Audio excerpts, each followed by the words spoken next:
இன்றைய ஆத்மீக தேன். உங்களுக்காய் நான் வாசிக்கட்டும். உபாகமம் 31:8.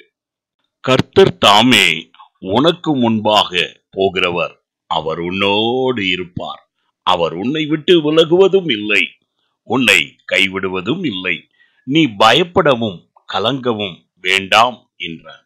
ஆம் பிரியமானவர்களே, இன்று தேவனுடைய வார்த்தை உங்களை பார்த்து சொல்லுகிறது என்னவென்றால், இந்த செப்டம்பர் மாதத்திலும் என் கர்த்தர் தாமே உங்களுக்கு முன்னால் போகிறார், அவர் உங்களோடு இருக்கிறவர், உங்களோடு இருக்கிறவர், உங்கள் சத்துருக்களை முறியடிக்கிறவர், உங்களோடு இருக்கிறவர், நீங்கள் போகிற பாதைகளை செவ்வைப்படுத்துகிறவர், உங்களோடு இருக்கிற தேவன் மனிதர்களுடைய அனுகிரகங்கள் உங்களுக்கு கிடைக்கவும், காரியங்கள் ஜெயமாய் முடியவும் உங்களுக்கு அனுகூலம் செய்கிற தேவனாய் இருக்கிறவர்.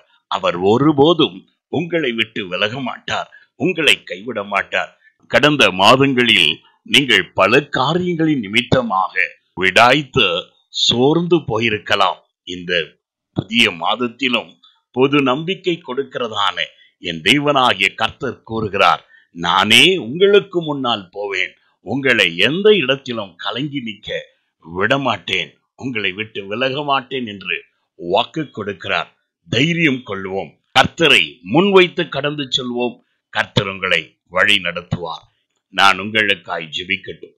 எங்களை அதிகமாய் நேசிக்கும் அன்புள்ள பிதாவே, இந்நாளிலும் என்னோடு இணைந்து ஜெபிக்கிற ஒவ்வொரு உடைய பிள்ளைகளுக்காக உம்மை நன்றியோடு துதிக்கிறோம், ஸ்தோத்தரிக்கிறோம்.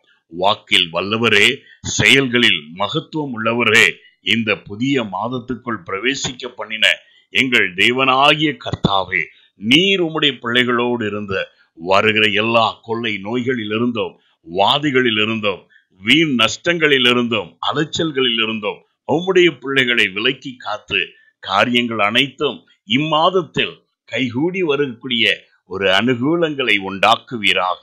இயேசுவின் நாமத்தில் பிதாவே, ஆமென்.